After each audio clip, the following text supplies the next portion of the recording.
నమస్కారం. తీర్థయాత్ర కార్యక్రమానికి స్వాగతం. భారతీయ సనాతన ధర్మంలో ఆర్ష సంస్కృతిలో ఆలయాలకు, ఆలయ నిర్మాణాలకు, విగ్రహ ప్రతిష్టాపనలకు ఎంతో ప్రాముఖ్యం ఉంది. మనదైన సంస్కృతి, వారసత్వం, సనాతన ధర్మం ఆలయాల వల్లే పరంపరానుగతంగా కొనసాగుతుంది. ఆలయం అంటే ఆత్మ జయించే పావన ప్రదేశం. వేదాంత తత్వపరంగా ప్రతి జీవి దేహము దేవాలయమే. భౌతికమైన ఈ శరీరంలోని ఆత్మ ఆలయంలో ప్రతిష్ఠితమైన పరమాత్మకు ప్రతిరూపం. అందుకే దేహాన్ని దేవాలయంతో సమన్వయం చేస్తారు. హృదయం అనే కోవిలిలో జ్ఞానజ్యోతిని వెలిగించడం ద్వారా వ్యక్తి తనలోని తమస్సును తొలగించుకుంటాడు. ఆర్ష సంస్కృతికి అద్భుతమైన ప్రతీకలుగా భాసిల్లే ఆలయాలు లేని గ్రామాలు, జనావాసాలు మన దేశంలో ఉండవు. ఎప్పటికప్పుడు సరికొత్త ఆలయాలు నిర్మితమవుతూ మన సాంప్రదాయాల్ని కొనసాగింపచేస్తున్నాయి. ఆ సంవిధానంలో నిర్మితమై ప్రతిష్టాపన జరుపుకున్న ఆంధ్రప్రదేశ్లోని కృష్ణా జిల్లా గోళమూడి గ్రామంలోని శ్రీ శ్రీ రామపాద క్షేత్ర విశేషాల్ని తిలకిద్దాం.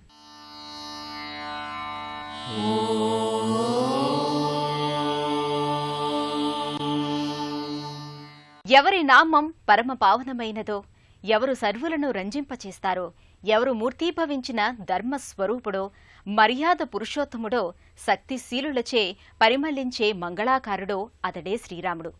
మాననీయ మానవీయ విలువల్ని జాతికి ఘనమైన వారసత్వ సంపదగా శ్రీరాముడు అందించాడు. అలాంటి శ్రీరాముణ్ణి తెలుగువారందరూ తమ ఆరాధ్య దైవంగా ఆరాధిస్తున్నారు. తెలుగునాట రామాలయం లేని ఊరంటూ ఉండదు. తెలుగువారందరి ఇలవేలుపు రాముడే. అందుకే ఊరూరా రామాలయాలు నిరంతరం వెలుస్తూనే ఉన్నాయి.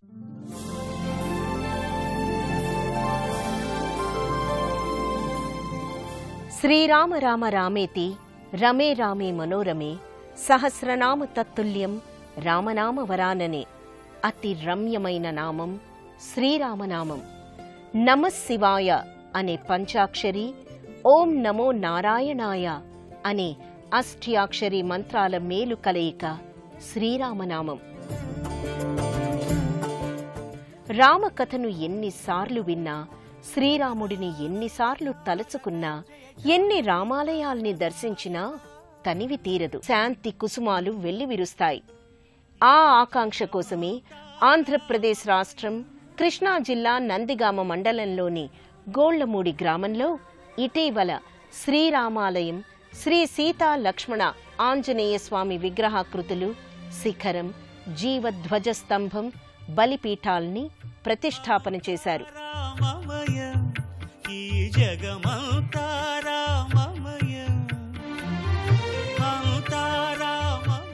ఈ ప్రతిష్టాపన వేడుక అత్యంత వేడుకగా, భక్తజన సందోహం మధ్య కన్నుల పండుగగా కొనసాగించి త్రయాహ్నిక దీక్షా విధానంగా పునఃప్రతిష్ఠ జరుపుకున్న శ్రీ ఆంజనేయ సహిత సీతారామలక్ష్మణ దివ్యమూర్తులు భక్తులకు శుభాశీస్సుల్ని అందజేస్తున్నాయి.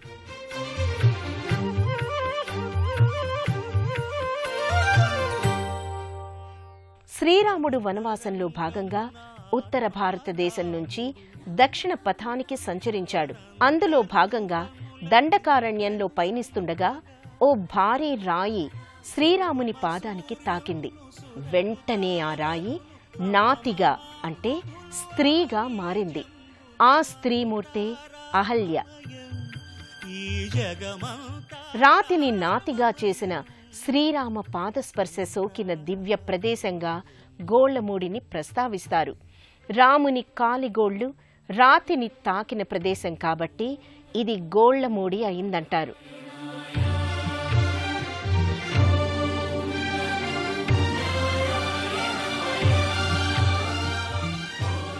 సర్వదేవతల పెన్నిధి, సమస్త దేవతాశక్తుల సన్నిధి గోమాత. గోపూజతో విగ్రహ ప్రతిష్టాపన కార్యక్రమాలు అంగరంగ వైభవంగా ప్రారంభమయ్యాయి. అత్యంత వైభవంగా జరిగిన విగ్రహ ప్రతిష్టాపన కార్యక్రమాలు శాస్త్రీయ సంప్రదాయంతో వైభవంగా కొనసాగాయి.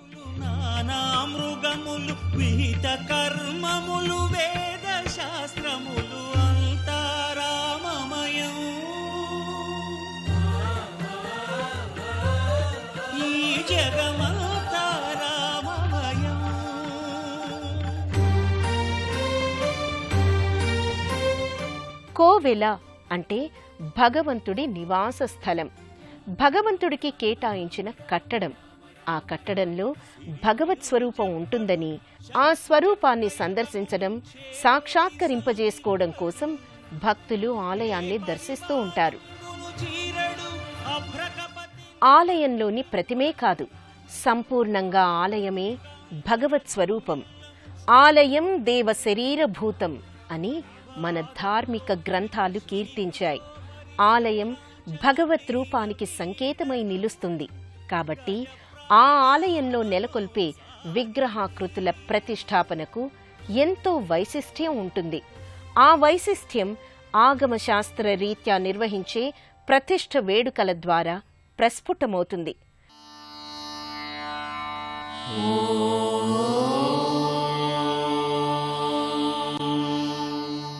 ఆగమ శాస్త్రములో ఆలయ ప్రతిష్టకాండ అనేది విశేషమైనది. మహాగణపతి పూజ, పుణ్యాహవచనం, దీక్ష కంకణ ధారణ, యాగశాల ప్రవేశం, అఖండ దీప స్థాపన, నవగ్రహ, యోగిని క్షేత్ర పాలక, వాస్తు, సర్వతోభద్ర మంటప ఆవాహనాలు వంటి ప్రక్రియల సమాహారముగా ప్రధాన విగ్రహాల్లోకి జీవకళ, దైవశక్తి ఆరోహణ జరుగుతుంది. దేవాలయం లేని గ్రామం జనజీవనానికి నిషిద్ధమని వేదం చెప్పిన మాట. ఆ వేదవాక్కులకు సాకారమే ఆలయ ప్రతిష్టాపన వేడుకలు.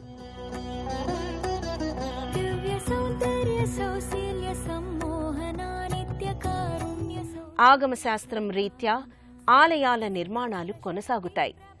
ఆగమ అనే పదంలో ఆ అంటే ఆశపాశాలు, గా అంటే పశు సంబంధితం, మా అంటే మహిమోపేత పరమాత్మ. ఆశాపాశాల వలయంలో కొట్టుమిట్టాడే పశువుల వంటి జీవుల్ని ఉద్ధరించే మహిమోపేత రూపుడు పరమాత్మ. అతడే పశుపతి. ఆ పశుపతే జలస్వరూపుడు. ఈ సృష్టి అంతా జలావరణం నుంచే సాకారమైంది. అందుకే దైవ సంబంధితమైన ప్రతిష్టలు, ఉత్సవాలు జరిగే సందర్భంలో పవిత్ర జలాలు నింపిన కలశాల్ని ప్రధానంగా పూజిస్తారు. విగ్రహమూర్తుల్ని, ధ్వజస్తంభాల్ని, ఇతర ఆకృతుల్ని నీటిలో సంప్రోక్షణ చేసి వాటికి మరింత శక్తిని ఆపాదిస్తారు.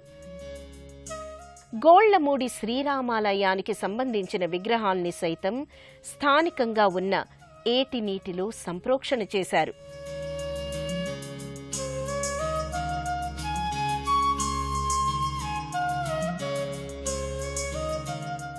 జలమంటే జీవశక్తి, ప్రాణశక్తి. ఆ శక్తిని దేవతామూర్తులు ఆరోపణ చెయ్యడానికి ఈ తరహా ప్రక్రియ ఉపకరిస్తుంది. ఉత్సవమూర్తులు ప్రధానమైన రాతి విగ్రహాకృతుల్ని ఏటి నీటిలో ఉంచి మంత్రపూర్వకంగా జల సంప్రోక్షణను నిర్వహించారు.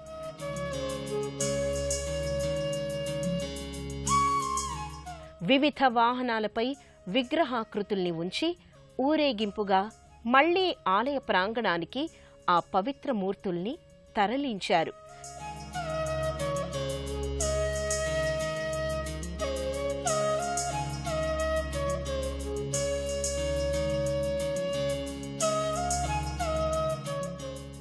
స్వగ్రామంలో ఆలయ ప్రతిష్ఠ జరుగుతుంటే ఆ గ్రామానికి సంబంధించిన వ్యక్తులు, ఆ గ్రామంలో జన్మించి ఉద్యోగ వ్యాపారాదులు, వివిధ వృత్తుల రీత్యా వేరే ప్రాంతంలో స్థిరపడిన వారు ఆ గ్రామానికి తప్పక తరలి రావడం సంప్రదాయం.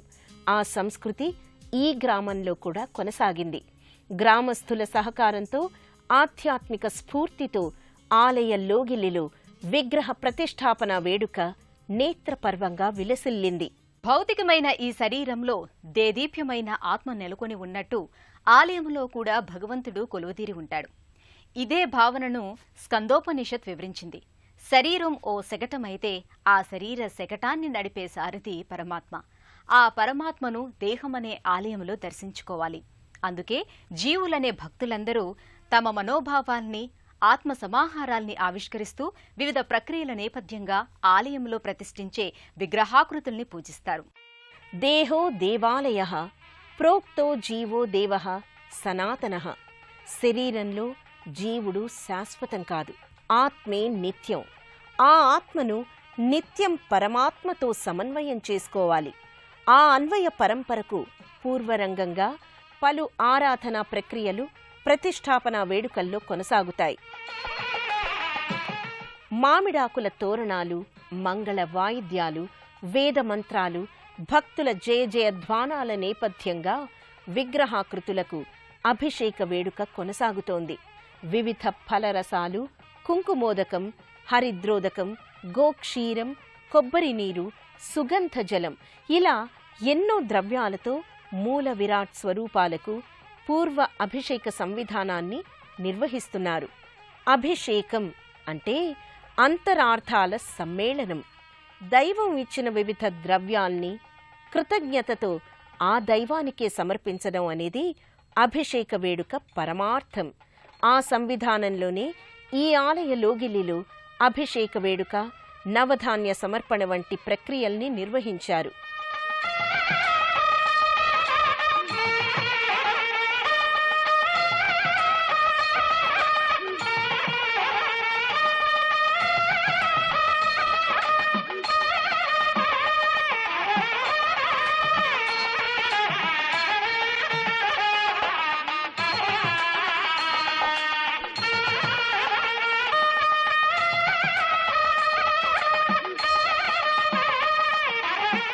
విగ్రహాలపై పుష్పవృష్టిని కురిపిస్తూ తమపై శ్రీ సీతారామచంద్రుల అనుగ్రహం పూలవానలా వర్షించాలని భక్తులు ఆకాంక్షిస్తారు. ఆలయానికి జీవస్థానం ధ్వజస్తంభం. ఆలయంలో ధ్వజస్తంభం అనేది మనిషికి శరీరంలో ఉండే వెన్నెముక లాంటిది. ఆలయ వైభవ ప్రాభవాలు ధ్వజస్తంభ వైశిష్ట్యంపై ఆధారపడి ఉంటాయి. అందుకే ధ్వజాన్ని జీవస్తంభం అంటారు. ఆలయాన్ని పునరుద్ధరించే క్రమంలో ధ్వజస్తంభాన్ని నూతనంగా ప్రతిష్టాపన చేయాలి. అప్పుడే ఆ ప్రతిష్టాపన కార్యక్రమాలు సంపూర్ణమవుతాయి. ఈ నేపథ్యంలో గోళ్లమూడిలోని శ్రీ శ్రీ రామపాద క్షేత్రంలో ధ్వజస్తంభ ప్రతిష్ఠ అత్యంత వైభవంగా కొనసాగింది. గర్భగృహ శిరః ప్రోక్తం అంతరాళం గళం తథా మండపంచ ముఖే బహుకుశిస్థాన మండపం మహాన్ పాదస్యాంగుళ్య ప్రోక్తః స్థూపయస్థ ధ్వజస్తంభో తత్వాత్మః. ఆలయ గర్భగృహం భగవంతుడి శిరస్సుకు ప్రతీక. గర్భగృహంలోని ముందు భాగం అంతరాళం కంఠానికి సంకేతం. ముఖ మంటపం హృదయ భాగం. మహామంటపం మూల విరాట్ ఉదరానికి సూచిక. ఆలయం ముందుండే గోపుర మండపం భగవంతుడి పాదానికి సంకేతం. గోపురం పైన ఉండే కలశం అంచులు భగవంతుడి కాలి గోళ్లకు ప్రతిరూపం. ఆలయం ముంగిట ధీర గంభీరంగా ఉండే ధ్వజస్తంభం తత్వాత్మకు ప్రతీక. ఎంతో హృద్యంగా ధీరత్వానికి ప్రతీకగా ఉన్న రీతిలో ఆలయ ధ్వజస్తంభం గోచరమవుతుంది. భక్తులందరూ ఈ ధ్వజస్తంభ ప్రతిష్ఠ కార్యక్రమంలో భక్తి శ్రద్ధలతో పాలు పంచుకున్నారు. ధ్వజస్తంభ పాదపీఠ సమక్షంలో నవధాన్యాలు, బంగారం, వెండి వంటి లోహాలు, పంచలోహ ధాతువులు, పాదరసం, నాణాలు వంటివి భక్తులు నిక్షిప్తం చేస్తారు. ఈ ప్రక్రియల్ని పాటించడం వల్ల వారికి, వారి కుటుంబానికి సర్వదా యోగక్షేమాలు చేకూరుతాయని విశ్వసిస్తారు. భక్తుల జయ జయధ్వానాలు, మంగళ వాయిద్యాలు, వేద మంత్రాల నేపథ్యంగా ధ్వజస్తంభ ప్రతిష్టాపన కార్యక్రమం జయప్రదంగా, శుభప్రదంగా సాకారమైంది.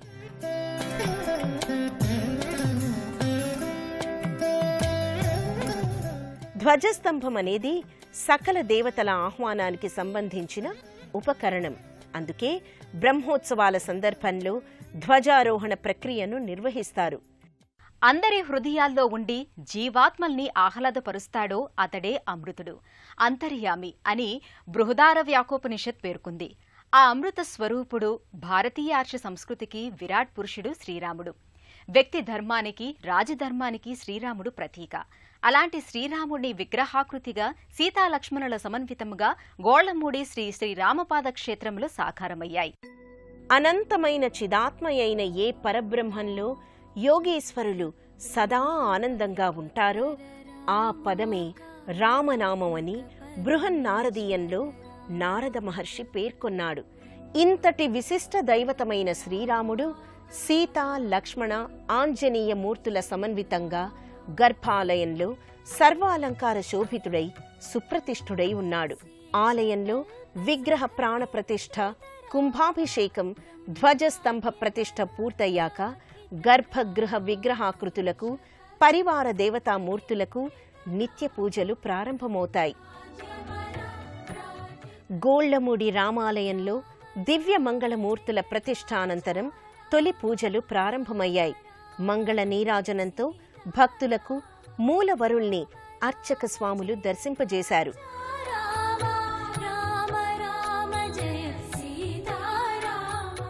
కర్పూర హారతి వెలుగు జిలుగులలో నవ్య కాంతులు వెదజల్లే మంగళమూర్తుల్ని దర్శించుకోవడం ఓ మధురానుభూతి. భక్తులు ఆనందాతిరేకాలతో, భక్తి పారవస్యంతో గర్భాలయంలోని శ్రీ సీతారామలక్ష్మణుల్ని దర్శించుకొని దివ్యానుభూతుల్ని అందుకుంటారు.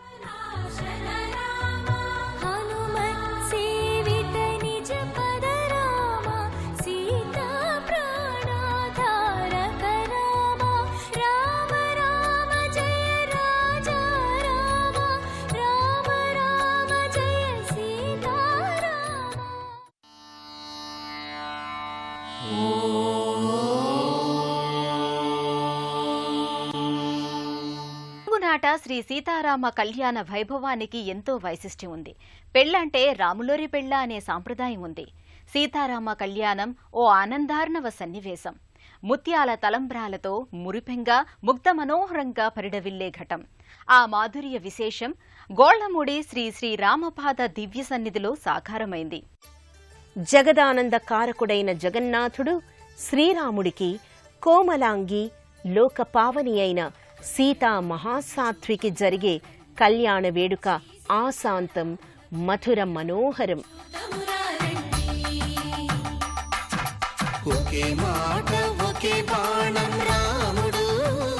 భక్తుల సమక్షంలో హృదయానందకరంగా, శాస్త్రోక్తంగా కొనసాగిన శ్రీ సీతారామ కళ్యాణ వేడుక ఓ రసజ్ఞమైన ఆధ్యాత్మిక దీపిక.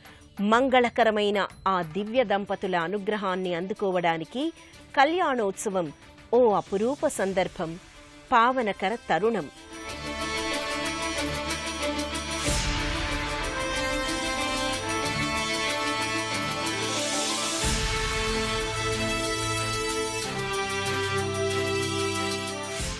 సరికొత్తగా ఎన్నో వ్యయ ప్రయాసల కోర్చి నిర్మించిన ఈ ఆలయం అపురూపమైన ఆధ్యాత్మిక వాతావరణంతో గోళ్లమూడిలోని శ్రీరామపాద దివ్య సన్నిధి అలరారుతోంది.